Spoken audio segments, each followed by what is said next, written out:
Hello students, स्वागत है आप सभी का इस वीडियो में। इस वीडियो में मैं आप सभी को क्लास 6 का हिंदी का सिलेबस बताऊंगी। तो फर्स्ट देखते हैं पार्ट ए, जिसका नाम है वह चिड़िया जो, और इसके जो कवि हैं वो है केदारनाथ अग्रवाल। तो कवि का नाम भी साथ साथ याद रखना आपको चैप्टर के साथ साथ। तो यहाँ पे व्याकरण में देखते हैं विशेषण है, विशेषण की पहचान और प्रयोग, क्रिया विशेषण इसकी पहचान और इसका प्रयोग, और संज्ञा और इसके भेद और उदाहरण भी करने हैं आपको, इसकी प्रैक्टिस करनी है। नेक्स्ट है आपका पार्ट दो। पार्ट दो है बचपन, जो कृष्णा सोबती द्वारा लिखी गई है और इसमें इन्होंने अपने बचपन के बारे में लिखा है।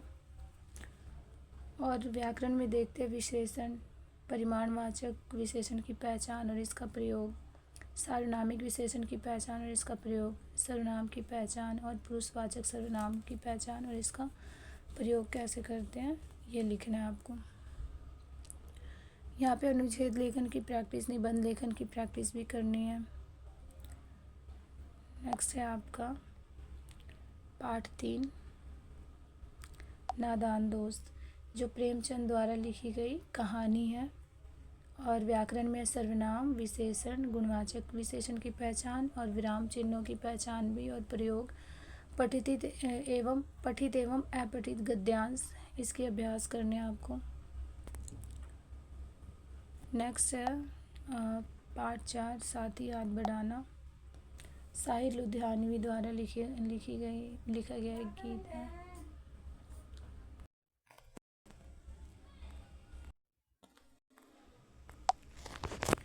नेक्स्ट है आपका पार्ट 4 साथ ही याद बढ़ाना, जो साहिर लुधियानी द्वारा लिखी गई कविता है। व्याकरण में देखते हैं तत्सम और तद्भव शब्दों की पहचान, विदेशी शब्दों की पहचान, सर्वनाम निजवाचक की पहचान और प्रयोग, पर्यायवाची और समानार्थी शब्दों की पहचान और प्रयोग, मुहावरे, इसके अर्थ को समझना और वाक्य में प्रयोग करना। तो ये आपका मिड टर्म का सिलेबस था और ये आपका फाइनल में भी आएगा, फाइनल का भी सिलेबस है। नेक्स्ट स्टार्ट होता है आपका फाइनल का सिलेबस। तो पार्ट 8 है ऐसे ऐसे, विष्णु प्रभाकर द्वारा लिखी गई एक अंकी है ये। व्याकरण में देखते हैं अर्थ के आधार पर वाक्य की रचना, पहचान व प्रयोग, जैसे विधानवाचक वाक्य, निषेधवाचक वाक्य, प्रश्नवाचक वाक्य, आश्चर्यवाचक वाक्य। तो ये जो है इसकी प्रैक्टिस करनी है आपको। नेक्स्ट है आपका पार्ट 10 झांसी की रानी। झांसी की रानी सुभद्रा कुमारी चौहान द्वारा लिखी गई कविता है और इसमें 1857 की क्रांति के बारे में बताया गया है। और व्याकरण में देखते कारक चिन्हों की पहचान व प्रयोग, संबंध कारक की पहचान एवं प्रयोग, काके, कीरा, रेरी आदि की प्रैक्टिस करनी है आपको। नेक्स्ट है आपका पाठ 12 संसार पुस्तक, ये जवाहरलाल नेहरू द्वारा लिखी गई है। शब्दों के संदर्भ में उचित अर्थ की पहचान एवं प्रयोग, ये व्याकरण का आपका प्रत्यय की पहचान एवं प्रयोग, योजक चिन्ह की पहचान एवं प्रयोग। तो ये है आपका व्याकरण का। नेक्स्ट है पुस्तक का महत्व विषय पर बातचीत, अनुच्छेद, निबंध लेखन का अभ्यास, ये आपको करना है। नेक्स्ट है पार्ट 13 मैं सबसे छोटी हूँ।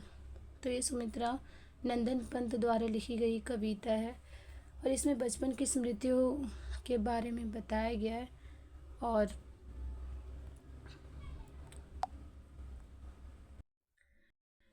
नेक्स्ट है आपका पार्ट 12। नेक्स्ट है आपका पार्ट 13 मैं सबसे छोटी हूँ और ये सुमित्रा नंदन पंत द्वारा लिखी गई कविता है। व्याकरण में देखते और इसमें जो है बचपन की स्मृतियों के बारे में बताया गया है। नेक्स्ट व्याकरण, शब्द युग्म की पहचान, विलोम शब्द की पहचान, वाक्यांश के लिए एक शब्द। तो ये जो है आपका फाइनल टर्म का सिलेबस था। पर जो मिड टर्म में जो चैप्टर्स आए हुए हैं वो चैप्टर फाइनल टर्म में भी आएंगे।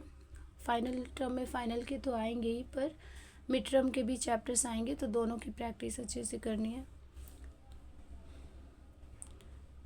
तो ये था आपका सिलेबस, हिंदी का सिलेबस। तो ये था आपका हिंदी का सिलेबस। अगर वीडियो आपको अच्छी लगी हो तो लाइक करें, सब्सक्राइब करें एंड शेयर करें। Thanks for watching my video. Next है आपका पार्ट 13, मैं सबसे छोटी हूँ। तो ये जो है सुमिता नंदन पंत द्वारा लिखी गई कविता है, और इसमें जो है बचपन की स्मृतियों के बारे में बताया गया है। और व्याकरण में देखते हैं शब्द युग्म की पहचान, विलोम शब्द की पहचान, वाक्यांश के लिए एक शब्द। तो ये आपका फाइनल टर्म का सिलेबस था। और फाइनल टर्म जो फाइनल एग्ज़ाम होगा आपका, उसमें मिड टर्म के भी सिलेबस आएंगे और फाइनल टर्म के भी सिलेबस आएंगे। तो सभी की आपको ठीक से प्रैक्टिस करनी है, इसके क्वेश्चन आंसर करने हैं, और इसके कवि और कविता का नाम भी याद करना है। तो अगर वीडियो आपको अच्छी लगी है तो लाइक करें, सब्सक्राइब करें एंड शेयर करें। Thanks for watching.